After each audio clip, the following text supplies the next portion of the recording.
نحمده ونصلي على رسوله الكريم أما بعد فأعوذ بالله من الشيطان الرجيم بسم الله الرحمن الرحيم قل لا أسألكم عليه أجرا إلا المودة في القربى صدق الله وصدق رسوله النبي الكريم غوث اعظم بمن بے سر و ساما مدد قبلہ دین مدد کعبہ ایما مدد ما غدائم تو سلطان دو عالم ہستی از تو داریم تما یا شہی جیلا مدد بگردہ بے بلا افتاد کشتی ضعیفانے شکستارا تو پشتی بحق کے خواجہ عثمان ہارون مدد کن یا معین الدین چشتی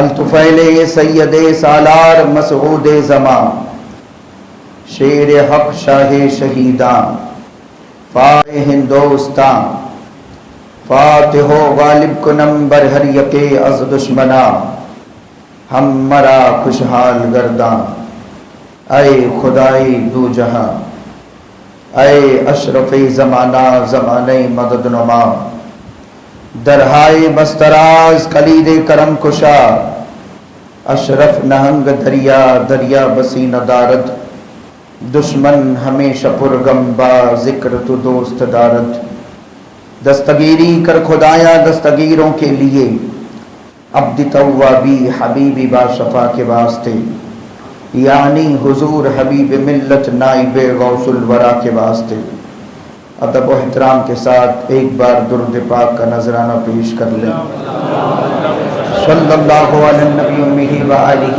صلی اللہ علیہ وسلم صلاۃ و سلام علیک یا رسول اللہ صلی اللہ تعالی علیہ وسلم۔ رب کریم کا بے انتہا احسان عظیم سکون اور عافیت کے ساتھ ہم نے ہماری زندگیوں میں آج ایک بار پھر عاشورہ کا دن پایا۔ اللہ تعالیٰ آج کے دن کی برکتوں سے ہمیں ہماری نسلوں تک کو مالا مال فرمائے اور ہر سال امام کے قدموں کی دھول کے صدقے صحت ایمان عقیدے کی سلامتی کے ساتھ یہ دن ہمیں بار بار دیکھنا نصیب ہو۔ جن لوگوں نے آج دعائے عاشورہ پڑھی اللہ اس کی مکمل برکتیں ہم سب کو عطا فرماتے ہیں اور اس کی فضیلت سے اللہ مالا مال فرمائے۔ بالکل مختصر سی یہ محفل ہیں اور مختصر سے وقت میں مجھے آپ کے سامنے دو پہلو پیش کرنے ہیں۔ ایک تو یہ کہ محبت حسین کا صلہ کیا ہے اور عداوت حسین کا صلہ کیا ہے۔ جنہوں نے امام عالی مقام سے محبت کی رب نے ان کو کیسا نوازا، اور جو امام کے مقابلے میں آئے دشمنی کی وہ کیسے تباہ و برباد ہوئے۔ پیارے مصطفیٰ کریم صلی اللہ تعالی علیہ وسلم ارشاد فرماتے ہیں من احب اصحابی، حضور فرماتے ہیں جس نے میرے صحابہ سے محبت کی، اور آگے فرمایا وہ ازواجی، اور میری پاک بیویوں سے محبت کی، اور فرمایا وہ اہل بیتی، اور میرے اہل بیت سے محبت کی۔ یعنی مومن کے دل میں صحابہ کی محبت ہے، ازواج پاک کی محبت ہے اور اہل بیت کی محبت ہے۔ آگے آقا فرماتے ہیں اور ان میں سے کسی پر بھی میرے امتی نے اعتراض نہیں کیا، نہ صحابہ پہ اعتراض کیا، نہ ازواج پاک پہ اعتراض کیا، نہ اہل بیت پہ اعتراض کیا، اور حضور فرماتے ہیں انہی کی محبت کے لے کر وہ دنیا سے رخصت ہو گیا، انہی کی محبت کے ساتھ دنیا سے گیا، تو سرکار اس کو سند دے رہے ہیں کانا میں یوم القیامہ، کل قیامت میں وہ میرے ساتھ ہوگا۔ اب جو قیامت میں حضور کے ساتھ ہو اس کو ڈر کس بات کا ہے۔ اللہ تعالیٰ اہل بیت کی سچی محبت عطا فرمائے۔ محبت حسین کا صلہ کیا ہے؟ باب الخزائی نام کے ایک مشہور شاعر تھے اپنے زمانے میں،